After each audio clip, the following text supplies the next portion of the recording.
Hello everyone, and welcome back. I'm Daniel. Thank you for spending a few minutes with us today.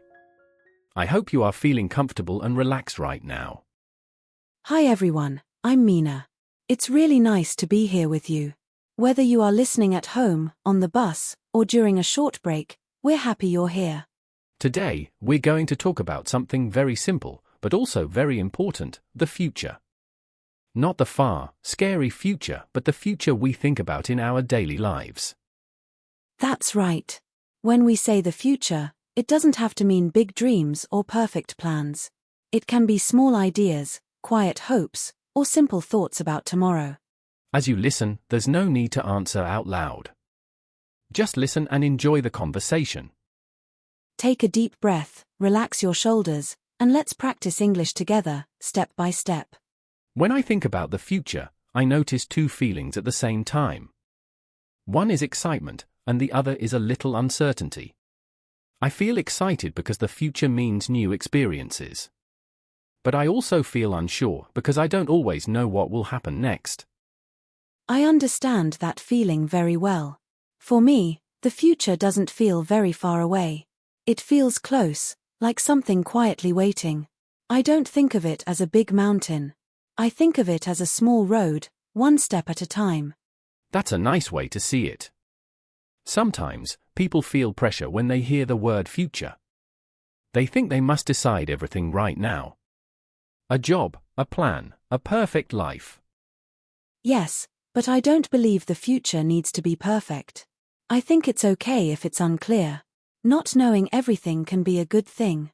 It gives us space to grow and change. When I imagine my future, I don't see one clear picture. I see many small moments. Quiet mornings. Meaningful conversations. Time to think and learn. For me, the future means possibility. It means I can become a little better than I am today. Not suddenly, not quickly, but slowly. So maybe the future is not something to worry about. Maybe it's something to feel curious about. When people talk about their future work, they often start with one question: what job do you want? But when I think about my future, I don't begin with a job title. I think about how I want to feel while I work. I feel the same way. For me, work is not only about money or position. It's about meaning. I want to spend my time doing something that feels useful, something that gives me a reason to care. In my future work life, I want an environment that feels calm and respectful. I want to work in a place where people listen to each other and communicate clearly. A place where I can focus without feeling rushed all the time. That sounds important. I want my future work to have balance. I don't want to feel exhausted every day. I want time to rest, time to learn, and time to enjoy life outside of work. Another value that matters to me is growth. I want to keep learning while I work. Not learning because I'm afraid to fall behind, but learning because I'm curious and interested. Yes, curiosity makes a big difference. I also hope my work allows me to help people in small ways. Maybe by listening, supporting, or simply doing my work carefully and honestly. When I imagine my future, I see myself working with people I trust. People who are kind, patient, and open to new ideas. And even if my work changes over time, those values can stay the same. Exactly. A job can change, but values can guide us. They help us choose the next step, even when the future feels unclear. When I imagine my future, I don't imagine something very special or dramatic. I imagine a normal day. A simple day that feels comfortable and steady. I like that idea. A normal day can tell us a lot about the life we want. It's not about one big moment, but about how we spend our time every day. In my future, I imagine waking up without rushing. The morning is quiet. I open the window, take a deep breath, and let some fresh air in. I start the day slowly, without looking at my phone right away. That sounds peaceful. In my future day, I also want a gentle morning. I imagine making a warm drink and sitting quietly for a few minutes. This small habit helps me feel ready for the day. During the day, I imagine doing work that keeps me focused but not stressed.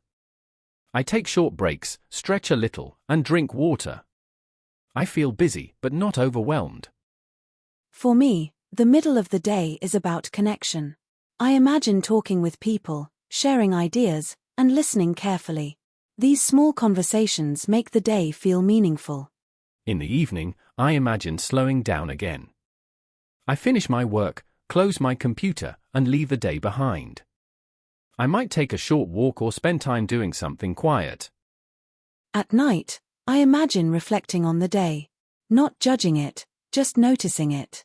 What felt good, what felt difficult, and what I learned. This kind of normal day doesn't sound exciting to everyone. But for me, it sounds balanced and calm. And that balance is what I hope my future days will have. When I think about my future, I often think about the place where I live. Not the size or the location, but how that space makes me feel when I come home. I agree. Our living space is where we rest, think, and return to ourselves. In the future, I want a place that feels light and simple. Not too many things. Just what I really need. For me, comfort is very important. I want a space where I can relax without effort. Soft light in the evening, a quiet corner, and a feeling of safety. I imagine my future space with natural light during the day. A place where I can open the window and feel the air change. This helps me feel awake and calm at the same time. I also think about sound. I want a space that is not too noisy. A place where I can hear gentle sounds, like the wind or distant voices, but nothing too sharp or stressful. In my future home, I want areas for different moods. One place to focus and work. Another place to rest and slow down. Even a small space can feel good if it's used with care. Yes, it's not about having a perfect home. It's about having a personal space that understands you. A space that matches your rhythm and your energy. I don't need my living space to impress anyone. I want it to support my daily life quietly, without asking for attention. When I imagine coming home in the future, I imagine feeling relief. A deep breath. A sense that I can be myself. That feeling of ease is what I hope my future living style will give me. A place that feels like rest, not pressure. When I think about the future, learning is always part of it. Not learning because I have to, but learning because I want to understand more about myself and the world. I feel the same way. For me, learning in the future is not about speed. It's about direction. I want to move forward slowly, but with intention. In the past, I sometimes felt pressure to learn quickly. To improve fast. But in the future, I want learning to feel gentle. I want to enjoy the process, even when it's challenging. That's very important.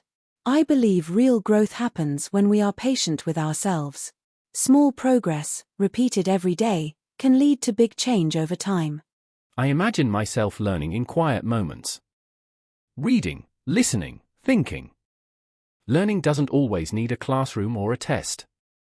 Sometimes, it's just noticing something new. Yes, learning can happen in many forms. Through conversations. Through mistakes. Through reflection.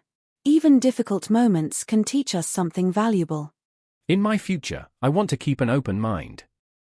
I want to stay curious, even when things feel unfamiliar or uncomfortable. For me, personal growth also means understanding my limits. Knowing when to push forward, and when to rest. Growth is not only about doing more. That's a good point. Sometimes, growth means slowing down and listening. Exactly. The future version of myself is not perfect. But I hope that person is more aware, more kind, and more honest. If I can keep learning in that way, I think my future will feel meaningful. And learning will always be part of the journey, not the destination. When we talk about the future, I think it helps to separate it into two parts. The near future and the distant future. They feel very different, even though they are connected. Yes, the near future feels closer and more real. It's the time we can almost touch. The next few days, the next few weeks, or the next small step. When I think about the near future, I think about simple intentions. How I want to spend my time. How I want to take care of myself. These are things I can influence right now. For me, the near future is about habits. Small actions that repeat. Going to bed a little earlier. Taking a short walk. Finishing one task at a time. The distant future feels different.